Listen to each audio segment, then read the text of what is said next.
السلام علیکم، welcome to my channel horror village. تمام ویڈیوز اپڈیٹس کے لیے ہارر ولیج کو سبسکرائب کر کے بیل نوٹیفیکیشن کو آن کر دیں۔ تو آئیے سنتے ہیں آج کی ویڈیو میں کسی کی زندگی پر بیتی سچی اور ناقابل یقین کہانی۔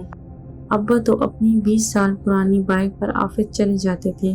ابا نے انکار کرنا چاہا تو وہ شخص بولنے لگا کہ آپ آئیں تو صحیح، ایک نظر دیکھ تو لیں، پھر کرایہ پوچھیے گا، اگر آپ کی مرضی کے مطابق نہ ہو تو اسے بے شک نہ لینا، کوئی زبردستی تو نہیں ہے۔ آخر کچھ روز بعد ہر جگہ سے مایوس ہو کر میں اور ابا اس علاقے میں پہنچ گئے جہاں وہ گھر موجود تھا۔ اس علاقے سے کچھ دور اس شخص کی اسٹیٹ ایجنسی بھی تھی۔ جب ہم وہاں پہنچے تو یہ دیکھ کر حیران رہ گئے، وہ کوئی چھوٹا موٹا گھر نہیں تھا بلکہ بہت خوبصورت بنگلہ تھا۔ باہر یہاں سے وہاں تک لان تھا، پھول پودے تھے، مگر دیکھ بھال نہ ہونے کی وجہ سے گھاس لمبی لمبی ہو گئی تھی اور پودے تقریباً سوکھ رہے تھے، مگر گھر بہت شاندار تھا۔ 3 bedrooms, drawing room, American kitchen, tiles لگے باتھ رومز، ان میں خوبصورت ٹب اور جدید طرز کے نلکے اور شاور لگے ہوئے تھے۔ یہ تم ہمیں کہاں لے آئے بھائی؟ ابا سٹپٹا کر بولے، ہم اس قابل نہیں ہیں کہ اس بنگلے کا کرایہ ادا کر سکیں گے، ہمیں تو کوئی چھوٹا موٹا گھر چاہیے، یہ محل ہم کیا کریں گے؟ صاحب آپ کو بتایا نا کہ مالک مکان اس کے کرائے کی فکر میں نہیں ہے، وہ تو یہ چاہتے ہیں کہ اس گھر کی دیکھ بھال ہوتی رہے، ورنہ انہیں تو الٹا چوکیدار رکھوا کر پیسے دے کر رکھنا پڑتا۔ آپ جتنا کرایہ اس گھر کا دے رہے ہیں، جہاں آپ رہتے ہیں اتنا ہی دے دیجیے گا، میں مطمئن ہو جاؤں گا کہ میں نے گھر کسی شریف آدمی کے حوالے کیا ہے۔ کیا مطلب؟ میں تو اس مکان کے صرف 1500 دیتا ہوں۔ ابا نے چپتی ہوئی نگاہوں سے اسے دیکھا۔ 1500؟ وہ آدمی ذرا چپ ہو گیا۔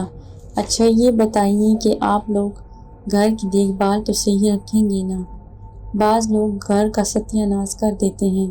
دراصل مجھے میرے دوست نے بتایا تھا کہ آپ کی وائف نے گھر بہت اچھا رکھا ہوا ہے۔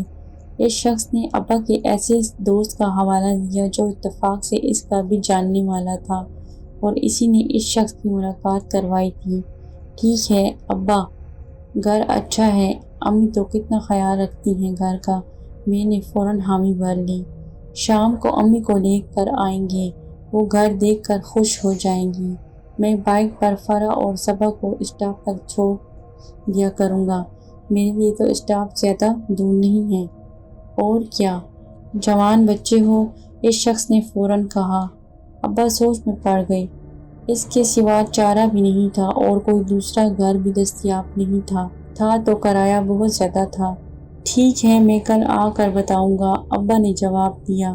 میں راستے بھر ابا کو قائل کرتا رہا کہ ابا گھر بہت اچھا ہے، آس پاس اور بھی گھر بن رہے ہیں، پھر مالک مکان طویل عرصے کے لیے باہر گئے ہیں، فی الحال 4-5 برس تک ان کے آنے کی امید نہیں ہے۔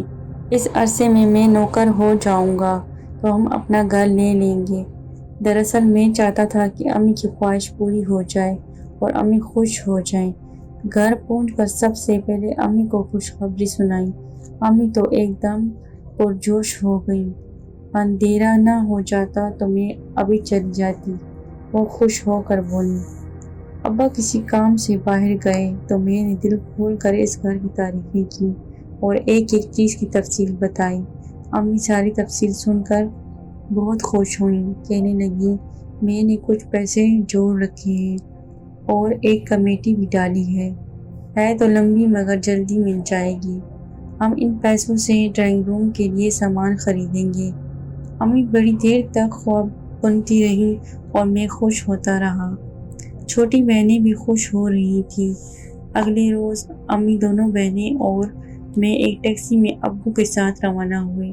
ابو نے رات کو بھی کئی بار یہ بات کی کہ گھر آبادی سے کافی دور ہے اور راستے میں بھی یہی کہتے رہے۔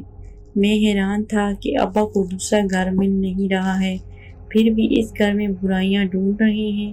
بہرحال ہم سب جب وہاں پہنچے تو امی تو حیران رہ گئیں، بہنیں بھی بہت خوش ہوئیں۔